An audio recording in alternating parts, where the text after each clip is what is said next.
And then I want to say this too, because, and I'm going to play a clip. I think he's talking about a little bit about forgiveness.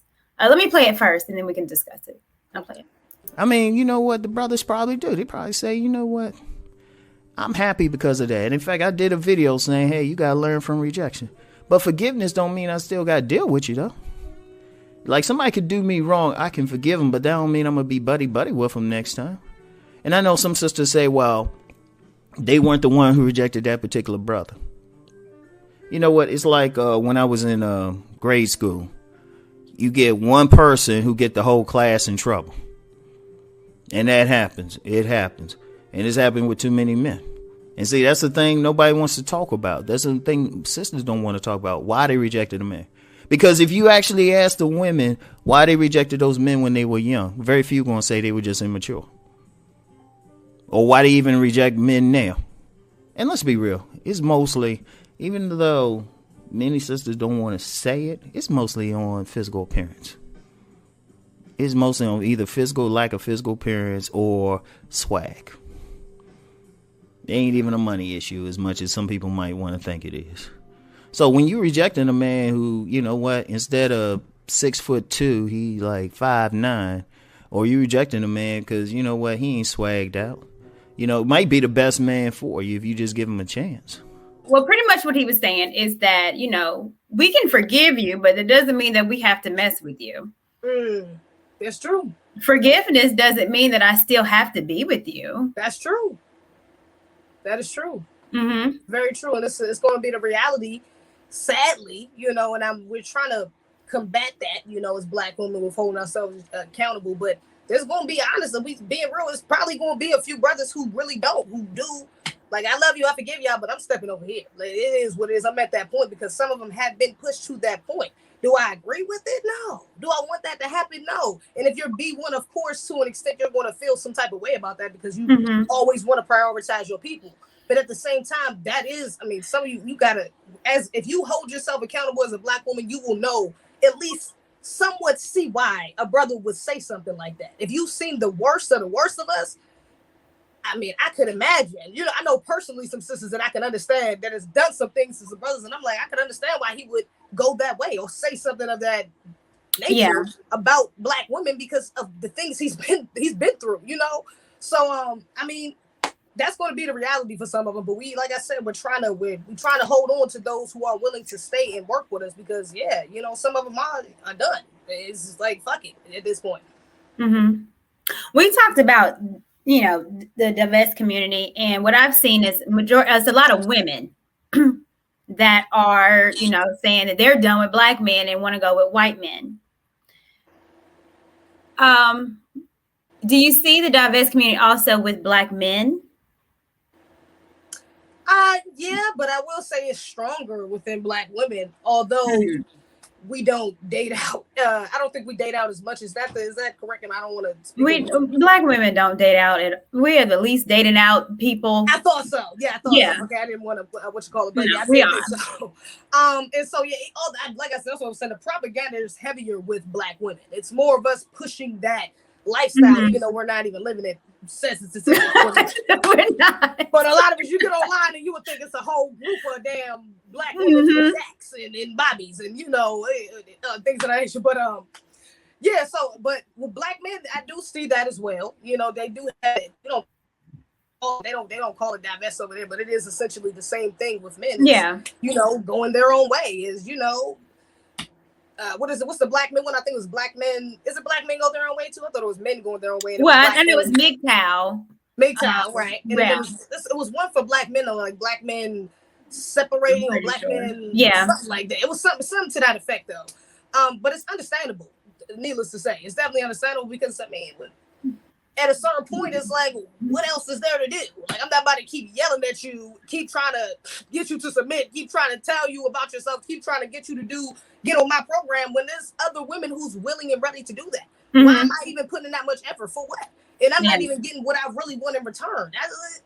That's just basic trade. That's basic on a basic human level. You should be able to understand that. To be honest, why would I sit here and give you something that I know you want and get something in return that I don't even really want. I'm getting half-assed, you know? And when this woman over here is trying to give me all she got. She want everything more, but she trying to give me all she got too. You know, Yeah. so yeah.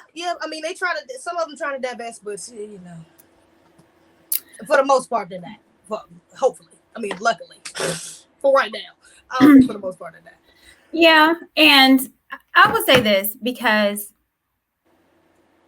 and you know, I try to be objective as possible, and I can admit when women are wrong. I can also admit to say that, you know, when we talk about the Pookie and Ray Rays, that, you know, we're so quick to tell women, well, you chose them. What is it about you that chose a bad man? What is it about you that decided to be with a man that doesn't want to work, that wants you to be the provider, that wants to live up in your house and eat your food, your kids' gummy snacks? And we are easy to say that to women. That hasn't been said to men.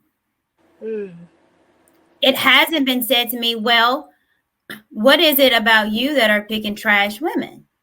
What is it about you that are picking women that want to cheat on you, that, you know, don't respect you?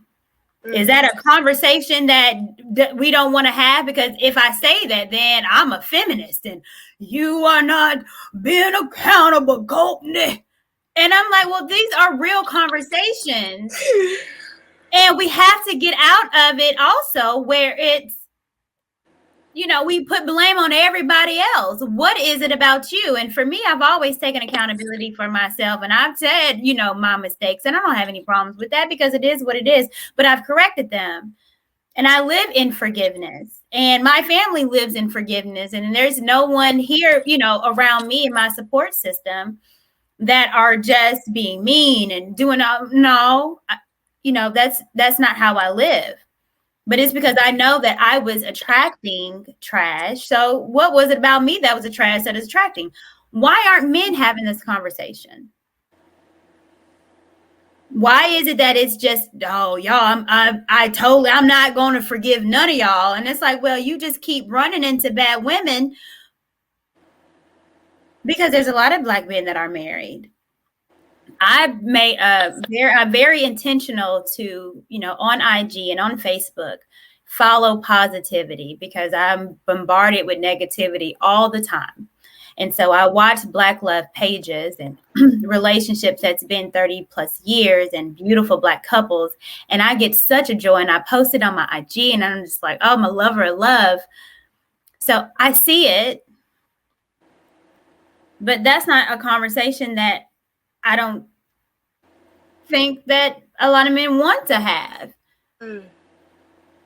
Because then it's like, well, you need to hold women accountable. And then I think they're scared, well, we got to hold each other accountable. But it's not necessarily about that. It's about us. It's you attract what you are. Yeah. And me, I don't attract trash men. I don't. I date. I'm with someone. I'm happy. Yeah. So, I mean, I feel like, yeah, I definitely feel I mean, if you're going to be completely honest, you got to hold yourself accountable as well. That's a fact, you know, and I do feel like a lot of brothers, you know, that's that, you know, we've talked about the feminization of Black men, you know, that's been going on for years now. Mm-hmm. All right. Them targeting Black men and making them more feminine. So in part of that, especially with the Black family, you know, we do got to understand a lot of these brothers, they weren't raised with their fathers, you know, or consistently with their fathers around. A lot of them picked up feminine traits from their mothers, you know, and so that shows kind of when you see these brothers online that's not willing to hold themselves accountable, that's always pointing the finger back. It's like, I got that from mom because when I used to try to hold her accountable, it was, oh, well, your father did. Yeah.